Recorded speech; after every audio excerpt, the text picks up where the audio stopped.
আচ্ছা, কেমন হতো যদি মানব প্রকৃতিকে বোঝার জন্য একটা গোপন ম্যানুয়াল থাকত? আজ আমরা ঠিক এমনই এক বিতর্কিত সূত্রের গভীরে যাব, এক ধরনের অপারেটিং সিস্টেম যা হয়তো আমাদের প্রতিটি পদক্ষেপকে নিয়ন্ত্রণ করে, অথচ আমরা তা জানিই না। ভাবুন তো একবার, যদি এমন কোনো জ্ঞান থাকত যা মানুষের সব আচরণ, তার সিদ্ধান্ত, এমনকি তার দুর্বলতার পিছনের আসল কারণগুলো একদম স্পষ্ট করে দিত। আর এই নিষিদ্ধ ম্যানুয়ালটা ঠিক এমনই কিছু গোপন রহস্য ফাঁস করার দাবি করে। এই ম্যানুয়ালের প্রভাবটা ঠিক কতটা গভীর তার একটা উক্তি শুনলেই বোঝা যায়।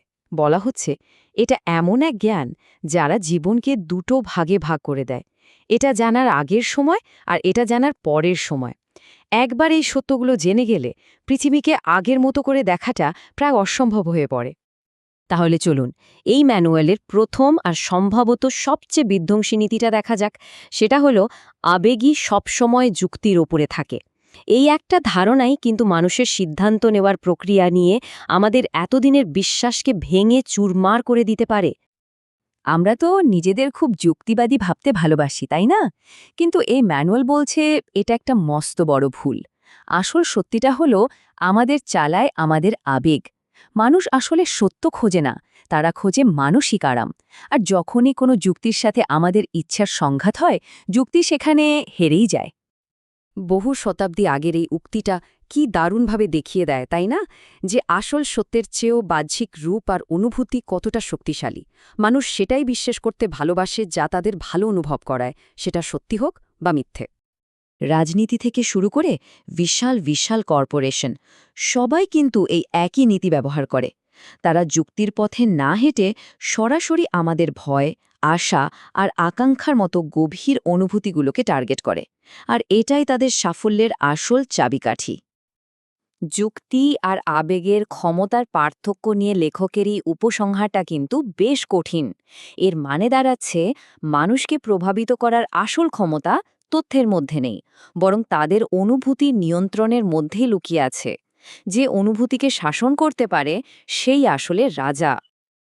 আচ্ছা, আবেগ যদি আমাদের চালক হয়, তাহলে মানুষের সম্পর্কগুলো কিভাবে চলে? এই ম্যানুয়ালের দ্বিতীয় নীতিটা আরও নির্মম। এটা বলছে এই পৃথিবীতে কেবল দুই ধরনের মানুষ আছে, শিকারী এবং শিকার। এই দৃষ্টিভঙ্গিটা সত্যি বলতে বেশ নির্মম। এর মূল কথা হলো দুর্বলতা শুধু নিজেকে রক্ষা করতে ব্যর্থ হয় না, বরং এটা সক্রিয়ভাবে আগ্রাসনকে আমন্ত্রণ জানায়, ঠিক যেমন জলে রক্তের গন্ধ পেলে হাঙর ছুটে আসে। আর এখান থেকেই আসে সেই বিখ্যাত উক্তিটা, যা আমাদের শেখায় যে ভয়ে ভালোবাসার চেয়েও অনেক বেশি নির্ভরযোগ্য একটা অস্ত্র। কারণ ভালোবাসা তো ভঙ্গুর হতে পারে, শর্ত সাপেক্ষ হতে পারে, কিন্তু ভয় মানুষকে নিয়ন্ত্রণে রাখতে বাধ্য করে। এখানে কিন্তু ভদ্র আর ভালো হওয়ার মধ্যে একটা বিশাল পার্থক্য তুলে ধরা হয়েছে। ভদ্র হওয়া মানে ভয়ের কারণে ঝামেলা এড়িয়ে চলা, যা আসলে এক ধরনের দুর্বলতা। কিন্তু ভালো হওয়া মানে নীতির জন্য রুখে দাঁড়ানো, যা হলো আসল শক্তির পরিচয়। এবার আসা যাক আনুগত্য বা লয়ালিটির ব্যাপারে। আর এখানে আমাদের সবচেয়ে বড় ভুল ধারণাটাকে ভাঙা হবে। এই ম্যানুয়াল বলছে আনুগত্য কোনো আবেগ নয়, বরং এটা একটা ঠান্ডা মাথার কৌশলগত চুক্তি। শক্তিশালী মানুষেরা আনুগত্যকে কোনো আবেগ হিসেবে দেখে না, তাদের কাছে এটা একটা লেনদেনের চুক্তি। মানে হল, যতক্ষণ পর্যন্ত এর প্রতিদান পাওয়া যাবে ততক্ষণই এই চুক্তিটা টিকবে। প্রতিদান বন্ধ তো আনুগত্য শেষ। তাহলে এই কৌশলগত আনুগত্য কিভাবে কাজ করে? এর জন্য কিছু পরিষ্কার ধাপ আছে। মূল কথাটা হলো, আনুগত্য অন্ধভাবে বিলিয়ে দেওয়ার জিনিস নয়। এটা অর্জন করতে হয়, পরীক্ষা করতে হয়, আর যে এর মর্যাদা রাখে না তার কাছ থেকে নির্মমভাবে তা ফিরিয়েও নিতে হয়। একতরফা আনুগত্য নিয়ে লেখকের মতটা কিন্তু খুবই পরিষ্কার এবং বেশ কঠিন। তার মতে, যে আনুগত্যের কোনো প্রতিদান আসে না, সেটা ধরে রাখাটা কোনো মহত্ব নয়, বরং বোকামি। এটা দুর্বলতা ছাড়া আর কিছুই নয়। আচ্ছা, এবার আমরা এই ম্যানুয়ালের একেবারে শেষ এবং চূড়ান্ত নীতিতে চলে এসেছি। এটা খ্যাতি বা রেপুটেশনের কৌশলগত গুরুত্ব নিয়ে। লেখকের মতে এটাই হলো একজন মানুষের সবচেয়ে বড় সুরক্ষা বর্ম। এই উক্তিটা লেখকের মূল বিশ্বাসটাকে তুলে ধরে। একজন মানুষ আসলে কেমন, তার চেয়ে অনেক বেশি গুরুত্বপূর্ণ হল মানুষ তাকে কেমন মনে করে। কারণ মানুষ সেই ধারণার উপর ভিত্তি করেই তার সাথে আচরণ করে। তো নিজের এই ধারণা বা ইমেজটাকে নিয়ন্ত্রণ করার জন্য এখানে কিছু বেশ কার্যকরী পরামর্শ দেওয়া হয়েছে।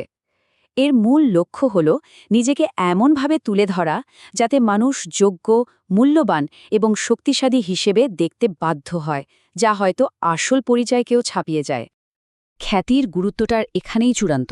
লেখকের মতে টাকা বা সম্পদ হারালে হয়তো ফিরে পাওয়া যায়, কিন্তু খ্যাতি একবার নষ্ট হলে তা পুনরুদ্ধার করা প্রায় অসম্ভব।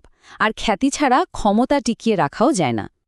সবশেষে এই সবকিছুর সারমর্ম বোঝাতে লেখক একটা দারুণ রূপক ব্যবহার করেছেন। সেটা হলো সিংহ আর শিয়ালের গল্প। এই উপমাটা কি দারুণভাবে দেখিয়ে দেয় যে শুধু শক্তি বা শুধু ধূর্ততা কোনোটিই একা যথেষ্ট নয়। দেখুন, সিংহের অনেক শক্তি, কিন্তু সে ফাঁদ চিনতে পারে না। আবার শিয়াল খুব ধূর্ত হলেও নেকড়ের সামনে সে একদম অসহায়। দুজনেরই কিন্তু মারাত্মক সীমাবদ্ধতা আছে। লেখকের মতে তাহলে সমাধানটা কি? আসল ক্ষমতা হল এই দুটোকে মেলানো, অর্থাৎ বিপদ বোঝার জন্য শিয়ালের মতো ধূর্ত হতে হবে, আর বিপদ মোকাবেলা করার জন্য সিংহের মতো শক্তিশালী হতে হবে। যে ব্যক্তি এই দুটো গুণই অর্জন করতে পারে, সেই প্রকৃত ক্ষমতার অধিকারী হয়। তো এই পুরো বিশ্লেষণ শেষে একটা প্রশ্ন কিন্তু থেকেই যায়, এই দর্শন কি শুধুই ক্ষমতা দখলের কোনো নির্দয় গাইডবুক, নাকি এটা মানব প্রকৃতির অন্ধকার দিকগুলোর একটা বাস্তব চিত্র? এই উত্তরটা হয়তো আপনাদের বিবেচনার উপরেই ছেড়ে দেওয়া ভালো।